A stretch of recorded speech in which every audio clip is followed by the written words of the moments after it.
اعوذ باللہ من الشیطان الرجیم بسم اللہ الرحمن الرحیم ارأیت الذی یکذب بالدین، کیا آپ نے دیکھا اس شخص کو جو جھٹلاتا ہے فیصلے کے ہونے کو۔ دوسرا ترجمہ ہے جو شخص جھٹلاتا ہے قیامت کے دن کو، اور تیسرا ترجمہ ہے جو شخص جھٹلاتا ہے انصاف کے ہونے کو۔ اس سے پہلی والی سورت سورہ قریش جو نازل ہوئی تھی، اس میں اللہ رب العزت نے قریش پر اپنے انعامات کو گنایا تھا اور بتایا تھا، اور یہ کہا تھا کہ اللہ رب العزت نے تم پر اتنے انعامات کیے ہیں، لہذا تم اللہ رب العزت کی ہی عبادت کرو، اس کے سوا کسی کی عبادت نہ کرو۔ وہ تفسیر کے ساتھ آپ کے سامنے گزر چکا۔ اس صورت میں اللہ رب العزت کفار کی کچھ بری عادتیں بیان کر رہے ہیں، خصلتیں بیان کر رہے ہیں، اور ان کو تنبیہ کر رہے ہیں اور مسلمانوں کو سمجھا رہے ہیں کہ تمہارے اندر یہ عادتیں، یہ خصلتیں نہیں ہونا چاہیے، کیونکہ یہ خصلتیں مسلمانوں کی نہیں ہیں، تو مسلمانوں کو ان بری عادتوں سے بچنا چاہیے۔ لیکن جب آپ اس کے ترجمہ اور مختصر تفسیر کو سنیں گے تو آپ کو معلوم ہوگا کہ اس میں کی اکثر بلکہ تمام ہی خصلتیں آج مسلمانوں کے اندر موجود ہو چکی ہیں، لہذا اگر ہمارے اندر ان میں سے کوئی خصلت، کوئی عادت ہو تو اس سے بچنا چاہیے، اللہ رب العزت سے دعا کرنا چاہیے کہ اللہ رب العزت ہمیں ان بری عادتوں سے محفوظ فرمائے۔ تو یہ اس صورت کا سبق ہے جو میں نے پہلے بتا دیا، کہ جس میں آپ کو نصیحت کی جا رہی ہے ان بری عادتوں سے بچنے کی۔ وہ عادتیں کیا ہیں؟ ان میں سے پہلی عادت کفار کی یہ بیان کی کہ وہ قیامت کے دن کو جھٹلاتے ہیں، جزا اور سزا کو جھٹلاتے ہیں۔ یعنی ان کا ماننا یہ ہے کہ آپ نیکی کریں یا برائی کریں، جو کچھ ہوگا اس دنیا میں ہوگا، قیامت کے دن کچھ نہیں ہونے والا۔ یعنی کہ ہم جو کر رہے ہیں اس کا کوئی جزا سزا دینے والا نہیں ہے، اس کی کوئی پوچھ گچھ کرنے والا نہیں ہے، آپ جو کچھ کریں گے وہ اس دنیا میں، اس کے بعد ختم۔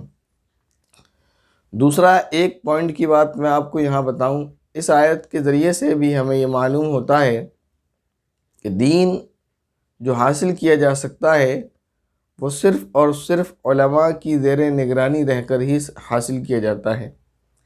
علماء کا شاگرد بن کر، ان کا اسٹوڈنٹ بن کر، تبھی آپ علم دین حاصل کر سکتے ہیں۔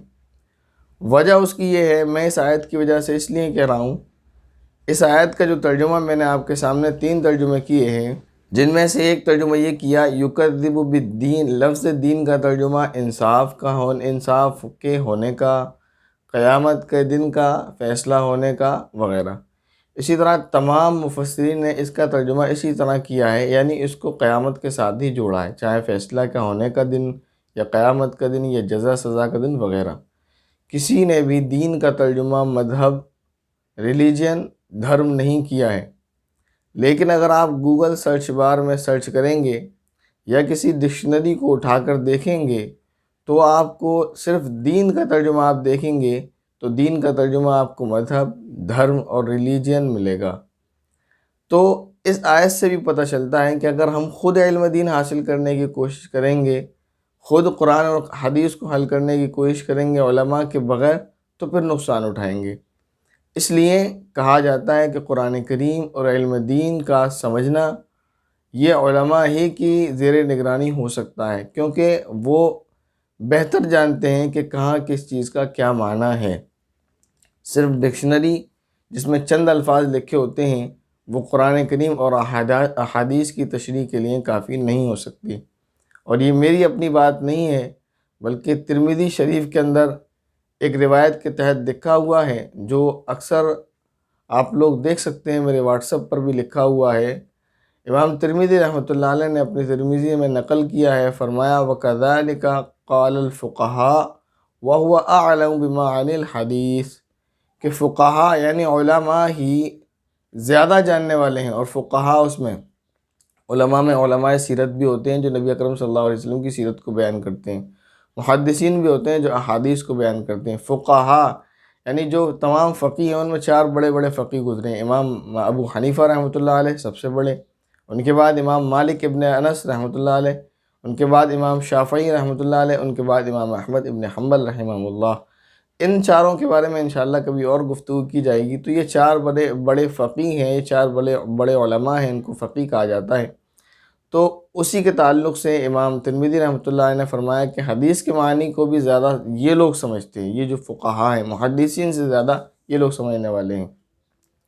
تو جب وہ محدثین سے زیادہ سمجھنے والے فقہا کو کہہ رہے ہیں تو عوام کا کیا حال ہوا؟ خیر، اب آگے ان کی دوسری خصلت بیان کر رہے ہیں، فَذَلِكَ الَّذِي يَدُعُّ الْيَتِيمَ، سو یہ وہی شخص ہے جو دھکے دیتا ہے یتیم کو۔ روایات کے اندر آتا ہے کہ کافروں میں سے بہت سارے ایسے تھے جن کی عادت تھی کہ ان کے در پر کوئی یتیم آتا تھا، کوئی محتاج آتا تھا تو وہ ان کی مدد کرنے کے بجائے ان کو دھکے دیا کرتے تھے، ان کو بھگا دیا کرتے تھے۔ اور اگر آج ہم دیکھیں تو یہ خصلت قریب قریب مسلمانوں میں آ چکی ہے کہ ان کے در پر کوئی آتا ہے تو اس کو دھکے تو اگرچہ ہاتھوں سے نہیں دیتے، لیکن زبان سے اس کو برا بھلا کہتے ہیں، ذلیل کرتے ہیں۔ تو دیکھیے، اگر کوئی واقعی محتاج ہے اور ضرورت مند آپ کو نظر آتا ہے، اور اگر آپ کے پاس پیسے نہیں ہیں یا آپ اس کی مدد نہیں کر سکتے، تو اچھے انداز سے اس کو منع کر دیں۔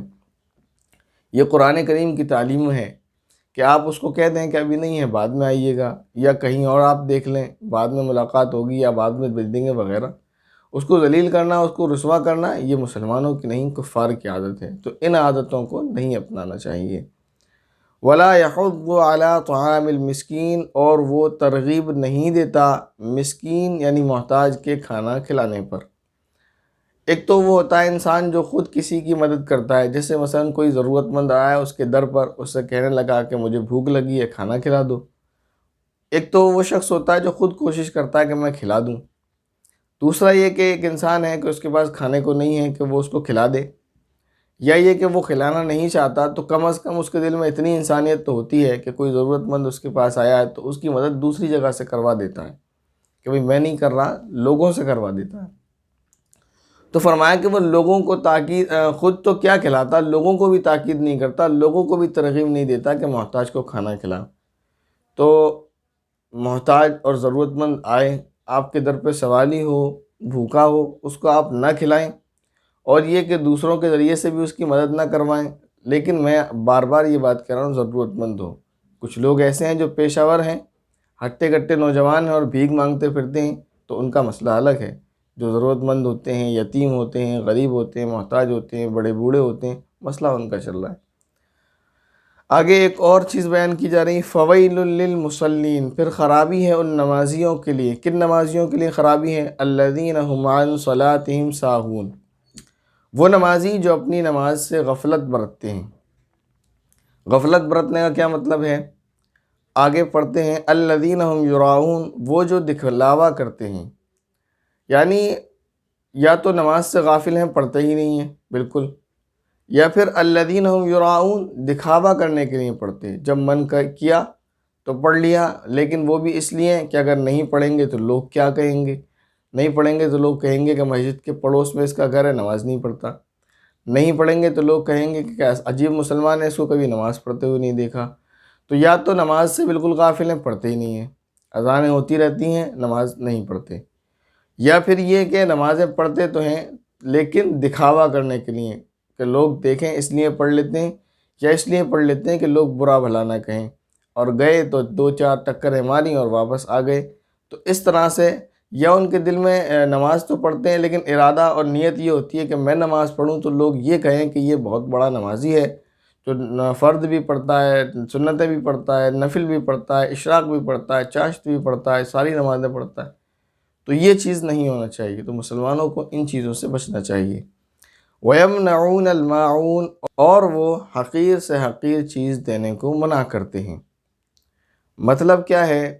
مطلب اس کا یہ ہے، الماعون، اسی پر سورت کا نام ہے معاون۔ معاون کو لغت کے اعتبار سے کہتے ہیں حقیر سے حقیر چیز کو، گھٹیا چیز کو۔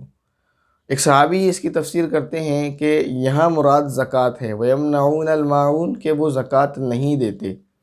تو زکوٰۃ کو گھٹیا چیز یا حقیر چیز کیوں کہا گیا؟ کیونکہ زکوٰۃ 100% میں سے 2.5% نکالا جاتا ہے، تو 2.5% کی 100 کے مقابلے میں کوئی ویلیو نہیں ہوتی، اس وجہ سے اس کو زکوٰۃ کو معاون کہا گیا کہ یہ حقیر سی چیز، گھٹیا سی چیز بھی دینے سے گریز کرتے ہیں، نہیں دیتے۔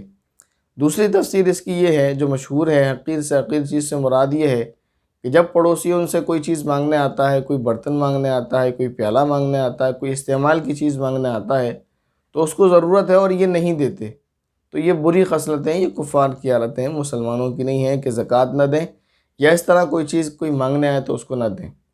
دیکھیے ایک مسئلہ پڑوسی کا یہ ہے کہ اگر پڑوسی واقعی ضرورت مند ہے، پہلی چیز، پھر وہ آپ کا سامان مانگنے کے لیے آتا ہے، دوسری چیز یہ کہ وہ آپ کے سامان کا صحیح استعمال کرتا ہے اور اس کو حفاظت کے ساتھ آپ کو واپس بھی کر دیتا ہے۔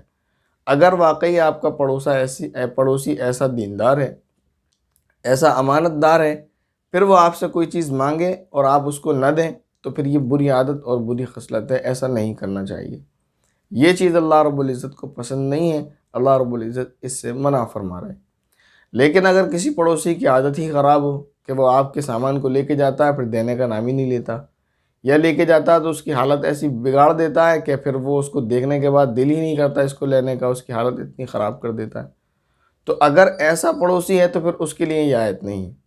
یہ آیت تو اس پڑوسی کے لیے جو پڑوسی صحیح ہو اور آپ اس کو نہ دیں، تب یہ حکم ہے کہ یہ بری خصلت ہے کہ وہ حقیر سے حقیر چیز بھی مانگنے پر مانگنے والوں کو نہیں دیتا۔ تو کفار کی یہ چند آیتیں کفار کی یہ چند خصلتیں ان آیتوں میں بیان کی گئی ہیں۔ کوشش کریں کہ ان خصلتوں کو، ان عادتوں کو اپنے معاشرے سے، اپنی سوسائٹی سے، اپنی کمیونٹی سے بہت دور رکھیں اور ان تمام بری عادتوں سے اپنے آپ کو محفوظ رکھیں۔ اللہ رب العزت سے دعا ہے کہ اللہ رب العزت ہم تمام ہی کو کامل مومن اور مسلمان بنائے، ان بری خصلتوں سے بچائے، نبی پاک صلی اللہ علیہ وسلم کے نقش قدم پر چلنے کی توفیق عطا فرمائے۔ آمین۔ السلام علیکم ورحمۃ اللہ وبرکاتہ۔